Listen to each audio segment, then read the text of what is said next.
the government will consider the demand for the formation of Telangana state at an appropriate time for due consultation. The common minimum program already spells out under this what we need to do in this regard. We need to consult all concerned, offer proper consultation. I think we are committed to the establishment of a state of Telangana.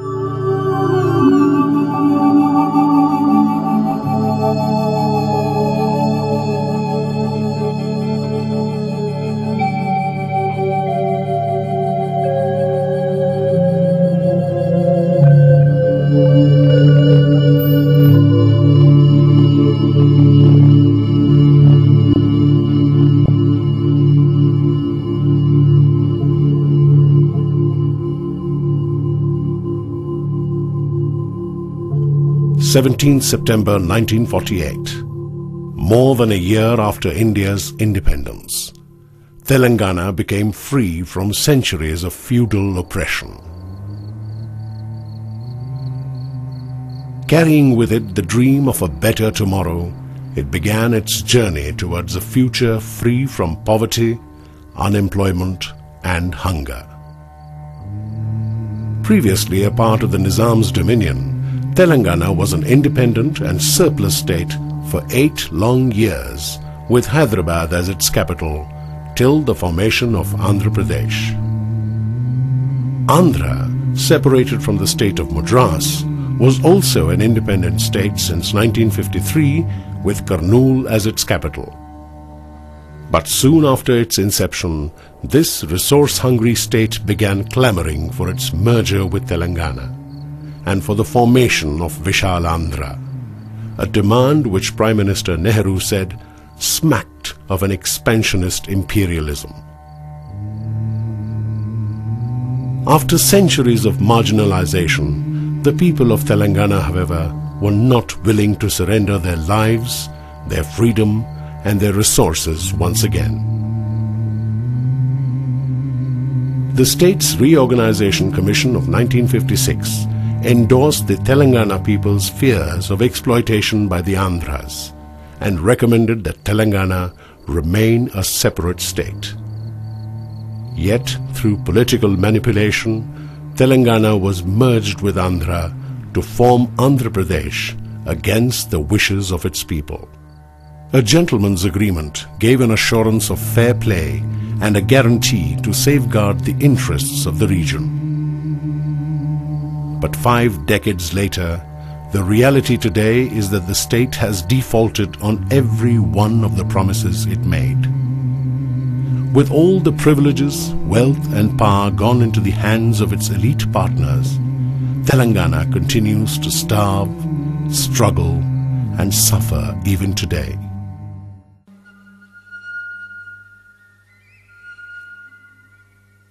Two of India's mighty rivers, Krishna and Godavari, wind their way through Telangana, gathering more than 2/3 of their waters from here. The Hyderabad government during its regime had made an ambitious blueprint to harness these waters. It was imagined that irrigation projects on these rivers would take at least 70 lakh more acres into their fold and turn this arid and overexploited region into a green and prosperous one. But with the merger of the two states in 1956, the fate of Telangana got sealed forever. All the projects contemplated before the merger were abandoned. Those already in process came to a grinding halt, and the ones promised in the new setup are either yet to take off or remain eternally unfinished. For almost 50 years, the people of Telangana have waited silently for the water they believed was theirs, unaware that their land, water and projects would be taken away bit by bit, and even their age-old resources would be allowed to dry up, silt and decay. In Telangana, the area under surface irrigation has in fact shrunk by almost half, from 20 lakh acres in 1956 to just about 12 now. After all these years, the image of Telangana is very disquieting today. In its long alliance with Andhra, what Telangana has lost is hardly beyond anybody's imagination. In the Krishna waters, Telangana has a share of at least 550 TMC. But with Bhima, Kalvakurti, Nettampad, SLBC Tunnel Canal and Nagarjun Sagar Tail Pond pending for decades, it's barely able to use 100 TMC of water out of the 900 used up by the state. Almost 800 TMC is used up by the Andhra region. Srisailam and Nagarjun Sagar dams, the temples of modern India on river Krishna, had promised to give water in equal measure to both Andhra and Telangana. But even these so-called temples have turned into monuments of denial and exaction for the people of this region. While water flows to Andhra from the Srisailam project, Telangana continues to wait for its share in these waters. Promised decades ago, the Srisailam left bank tunnel canal is yet to surface. Nagarjun Sagar Dam, originally proposed at Aileshwaram, about 19 kilometers from the present site, would have given abundant water to Telangana. But soon after the merger, it was moved downstream, leaving most of this region quite literally high and dry. And with further diversion of water for power generation, Telangana is starved of water even here. Godavari, the Ganges of the south, meanders through Telangana for almost 600 miles. Yet Sriram Sagar is the lone project on this mighty river. And even this project, grounded 40 years ago, is still in its first phase. Of the proposed 15 lakh acres, hardly 6 lakh are irrigated. Ichampalli, a lift irrigation project proposed by the Nizam's government years ago, is still in doubt. And same is the fate of Yellampalli, Devadula, Dummagudem, Lendi, Gutpa, Ali Sagar, Pranahita and Lower Penuganga, and most other projects on Godavari and its tributaries.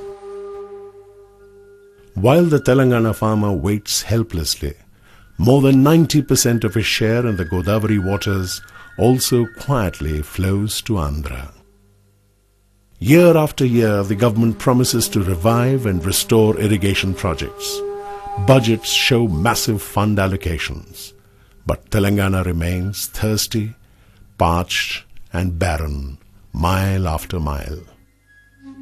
The Bachavath Tribunal on Water Allocations foresaw this situation even in 1976 and warned that Telangana should not be deprived of its rightful share of waters. Yet the worst fears of the people of Telangana have come true. In the combined state of Andhra Pradesh, the Telangana farmers have not only lost their water, but also their land and their livelihood.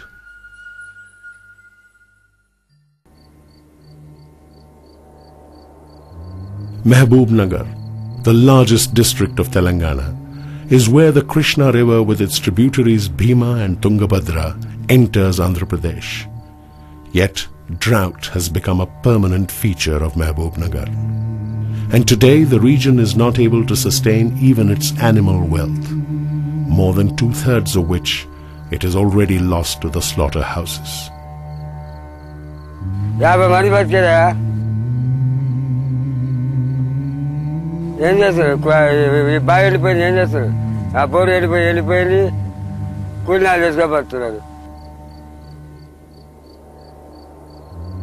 The once land-owning farmers are landless laborers now. Almost 14 lakh people migrate from this district every year in search of work, leaving behind their families and their children to fate. Uncared and abandoned, some die of starvation.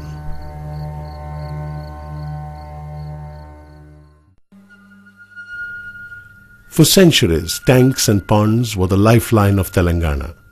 More than 1.5 lakh such water bodies once dotted this landscape, sometimes linked in a chain with provision for overflows from one to another. But this centuries-old heritage of water harvesting has almost gone. A willful and deliberate neglect of these resources has reduced the area under tank cultivation to less than 1/4 now. Deprived of surface water, the Telangana farmer had no option but to explore groundwater. But this overdependence on this subsoil resource has led to a situation where even at 700 feet, one is not sure of finding water, and certainly not before several attempts. The Telangana farmers have sunk more than 20,000 crores of rupees of their own money so far on borewells and pump sets, while the state subsidized the rest of Andhra by diverting surface water and maintaining their projects and canals out of the public fund.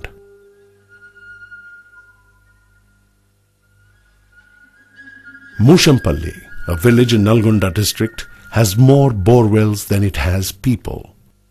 Almost 6,000 borewells were drilled in this one village, but only a few hundred work now, and even these when there are no power outages. Baira Ram Reddy, the villagers now call him Borewell Reddy, has sunk 56 bores. Of these, 49 have failed. ఆ బోర్లు వేయటం ఒక రకంగా బాధ అనిపిస్తూనే ఉంది. వేయటం దండగా అని అనిపిస్తుంది. అయినా లోపల ఎక్కడో కొంత ఆశ, యాన్నో ఒక ఎన్నన్నా ఇంకో కాస్తిని పడతాయో అన్నట్టుగా. The obsession with borewells is an optimism driven by despair. But it is also pushing many helpless farmers into a debt trap and a death trap. For every farmer who has lost his life, there are countless others who are in distress. Just another bad season could push many of these fragile lives over the edge. గొంతులకు తాళ్ళు వేసుకొని ఉరి పెట్టుకొని సచ్చే కాలం వచ్చింది sir. మేము బతకలేము, ఈ ఉరి పెట్టుకొని సచ్చే కాలం వచ్చింది sir. మేము ఉండి కూడా లాభం లేదు, బతికి లాభం లేదు. నన్ను ముసళ్ళని ఇలా వారేసిండ్రు, కొత్తిలేక ఇలా వారేసిండ్రు, పోయిండ్రు, పొట్ట చేతిలో పట్టుకున్నారు, పోయిండ్రు. The human tragedy in Telangana continues. Natural fluoride from deep down has now made its way into drinking water, crippling many for life. Thousands of villages with hand pumps as their only source of drinking water are reeling under fluorosis. And more than 2 lakh innocent people, mostly children, have fallen victim to this dreaded disease. బోర్ల నీళ్లు తాగిన కానించి మేము చాలా ఇబ్బందుల పాలవుతున్నాము. చిన్న చిన్నోళ్ళు, పెద్ద పెద్దోళ్ళు 40 ఏళ్ళ అయితే వాళ్ళకే వయసు మీరిపోయినట్టుగా అయిపోతున్నారండి ఈ నీళ్ళ వలన. Nalgonda, one of the worst fluoride-affected districts in Telangana, is the home of the Nagarjuna Sagar reservoir. And yet, safe drinking water is a pipe dream for many.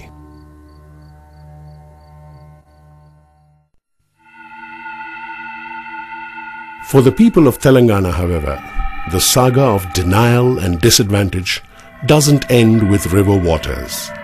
It penetrates every aspect of their life. But the loss of educational and employment avenues were not just a loss of individual opportunities for the people, but of a collective dream of rebuilding their lives and their land.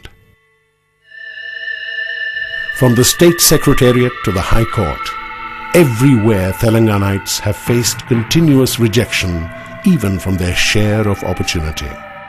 The Andhra Pradesh Secretariat accommodates just 8% of its workforce from this region, while the High Court, the very abode of justice, has not more than 20% people from here in its ranks. And sadly, not a single Telangana person in the last so many decades was ever allowed to grace the seat of the Advocate General, although they have been distinguishing themselves elsewhere. The recent appointments of mere 7 persons of Telangana origin among the 86 magisterial positions only goes to show that even today, the injustice continues. Suppressed for centuries, the people of Telangana were always a disadvantaged lot. Denial of education, social and cultural expression, and political access, all these had pushed them to the margins. To undo some of the injustices done to them in his administration, the Nizam of Hyderabad had introduced the Mulki, or the domicile rule in Telangana. It was the same fear of denial in the combined state that the continuation of the Mulki rule was made one of the preconditions to the merger in 1956. But this did not stop the influx of people from Andhra. Over the years, their numbers rose alarmingly, clogging all the employment opportunities in government and semi-government sectors. Frustrated by such continuous exclusion, the people of Telangana launched an agitation for a separate state in 1969.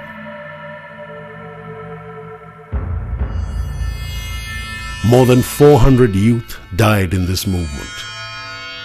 A spate of new accords was signed, orders issued, and formulae devised to pacify the agitating masses. Government orders were issued in 1969 and again in 1985 to repatriate about 82,000 employees who had usurped the jobs of the Telanganites.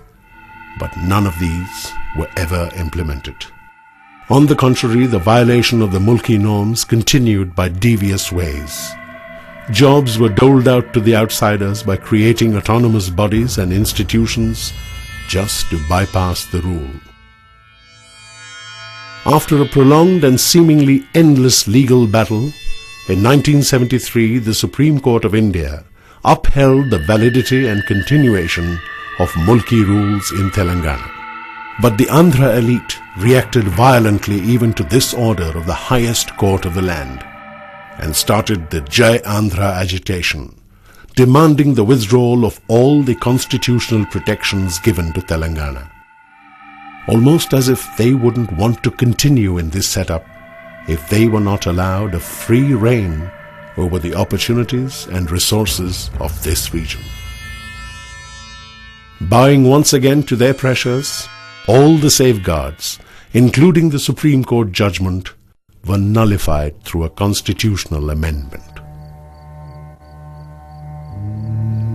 Telangana has been a victim of politics of domination and discrimination, where even the law of the land has failed to protect the rights and the interests of its people. The only hope for Telangana now is to break free of this unfair alliance and seek its destiny in its own land.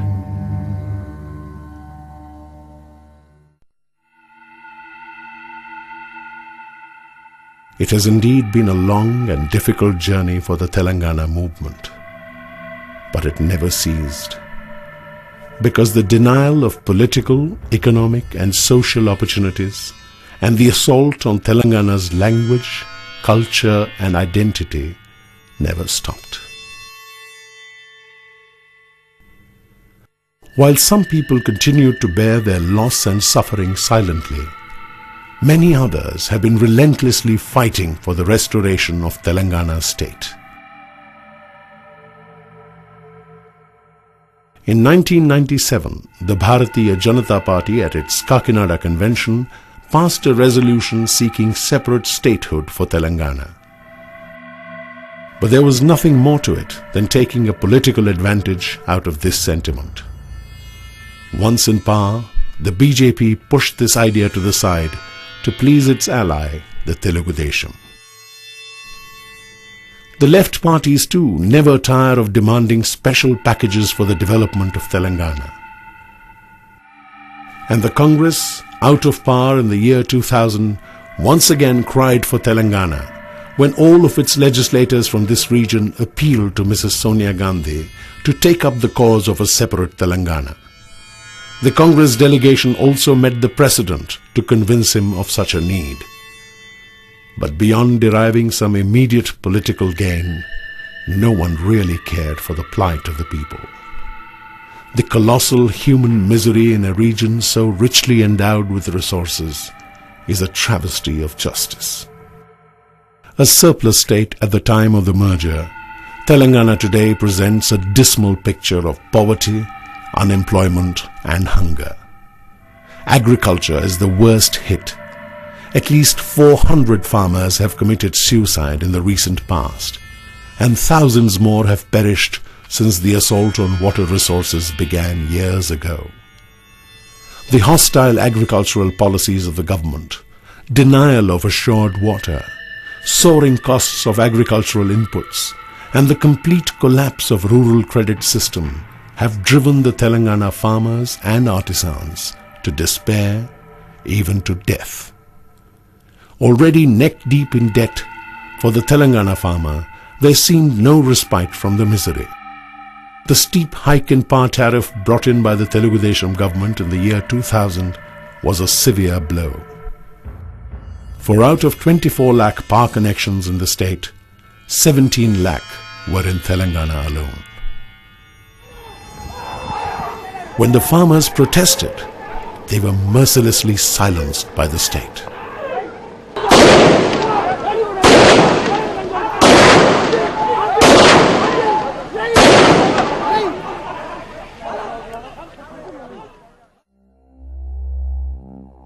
Moved by the plight of the farmers and hurt by the inhuman response of the state, a son of the soil, Sri Chandrasekhar Rao, the then Deputy Speaker of the Andhra Pradesh Assembly, pleaded with the government to stop the excesses and withdraw the hike.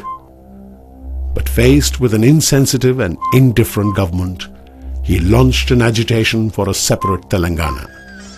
For that is where he felt justice to the people of this region was possible. And soon the movement assumed enormous proportions, and the newly formed Telangana Rashtra Samiti gained huge ground across the region.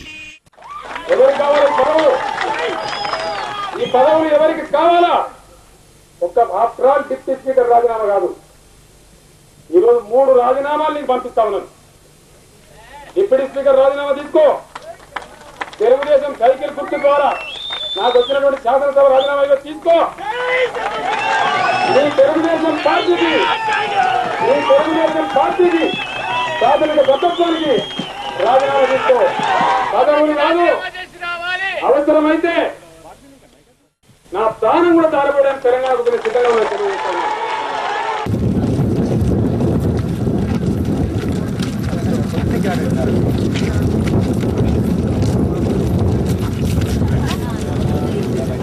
ఎంతమందిని బతికిస్తుండే ఈ ఊరు. వచ్చి ఓట్లు లేవు కదా, election లేదు కదా, దీని మీదనే మనం పోరాటానికి బయలుదేరినాము. ఈ పోరాటంలో మనం అందరం ఒకటి కావాలి ఖచ్చితంగా. కదలి రండి తెలంగాణ భూమి పుత్రులారా, కరలి రండి తెలంగాణ వీర వనితలారా, అమర వీరు.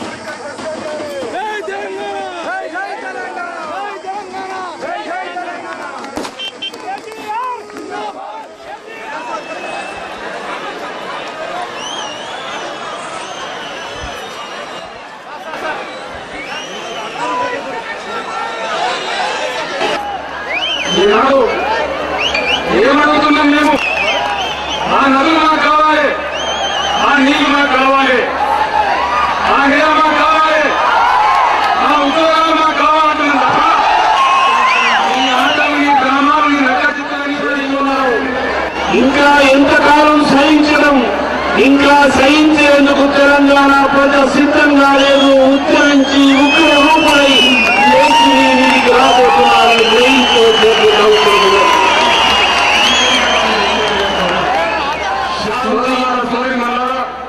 నేను మీ అందరితో చేసేది ఒకటే మనవి. ఈ ఉద్యమాన్ని ప్రారంభించిన నాడు గట్టి దృఢమైన నిర్ణయంతో ఎట్టి పరిస్థితులలో తెలంగాణ సాధన జరిగితే తప్ప మనం ఈ హక్కును సాధించుకోలేము, మన ప్రజలను కాపాడుకోలేమనే ఉద్దేశంతో నేను ఈ ఉద్యమాన్ని అన్ని త్యాగాలకు సిద్ధపడి ప్రారంభించిన విషయం మీకు తెలుసు. నేను తెలంగాణ ప్రజల పక్షాన కాపాడ కుక్కగా ఉంటాను. మళ్ళీ ఎప్పుడు ఇక్కడ ఏ తప్పు జరిగినా అనుకున్నట్టు అమలు కాకపోయినా మళ్ళీ ఈ జెండా మళ్ళీ కట్టెలు మొదలు పెట్టాలని చెప్పడం జరిగింది. ఆ రకంగా నేను మీ అందరి ముందు మరొకసారి ప్రమాణం చేస్తా ఉన్నాను. అవసరమైతే నా ప్రాణాలు బలిపెట్టైనా సరే తెలంగాణ రాష్ట్రం సాధించడం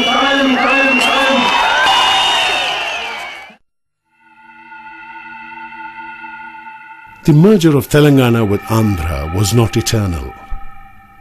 Prime Minister Nehru once likened it to a matrimonial alliance with an inbuilt scope for divorce. Even the state's reorganization committee had suggested an initial trial period and a separation if congenial coexistence was not possible. At the time of the reorganization of states, the people of Telangana, on the advice of the then leaders, wanted to watch the developments for some time, whether United Andhra Pradesh would work to the advantage of all. It proved otherwise. The people of Telangana were not happy with what has happened in the first 2 decades after the formation of Andhra Pradesh. That led to the agitation in 1969. Again, on the advice of the leaders, people were reconciled to give another try to continue in the United State. Subsequent developments also proved that Andhra Pradesh would not work. The people, therefore, are now thoroughly convinced that separation is the only solution. The demand of the people of this region for a separate state is not a new development. It was voiced much before the formation of Andhra Pradesh and continues to be raised even thereafter. The reluctance of the people to join Andhra Pradesh was fear of exploitation in the enlarged state. And the resistance of the people to continue in the present setup is the experience of being actually exploited. Therefore, the demand for a separate state persists. The people of this region very earnestly feel that their problems can be solved only in a separate state, that is, if they have political power to govern themselves and shape their destinies. The people of Telangana were always for a separate state. In 1971 parliamentary elections, they favoured those who fought the elections on the separate Telangana slogan. But their mandate was not honoured. In 2004 elections to the State Assembly and the Parliament, they once again reaffirmed their longing for a separate identity by giving a massive mandate to the Telangana Rashtra Samiti and the Congress. The Congress had indeed promised statehood to Telangana if they came to power both in the state and at the centre. With a huge support at home and a clear approval even from the people of Andhra, who routed the champions of United Andhra Pradesh, the Telangana movement has become a force to reckon with. And with the unstinted support of several national parties and their leaders, Telangana issue has also gained a huge moral ground today. Telangana issue is not a new issue. It was started about 50 years back. Personally, Commission has given the recommendation to have a separate Telangana. Why?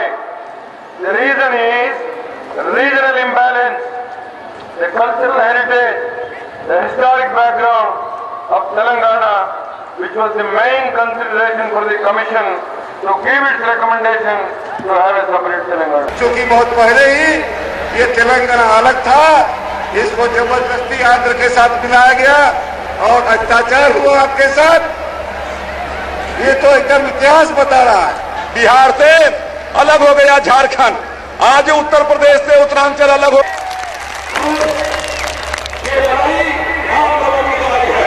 क्या उत्साह है, क्या जोश है, तेलंगाना बनेगा बनेगा, कोई भाई का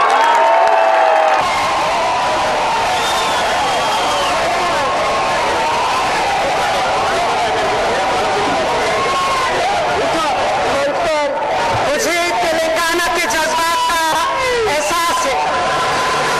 मैं जानती हूँ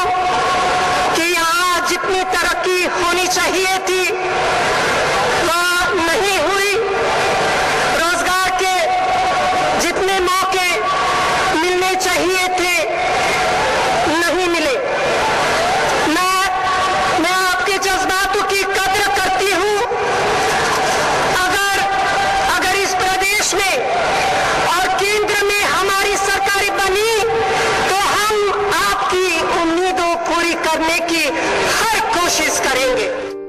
The inclusion of the formation of Telangana in the Common Minimum Program of the United Progressive Alliance with the consent of all the partners.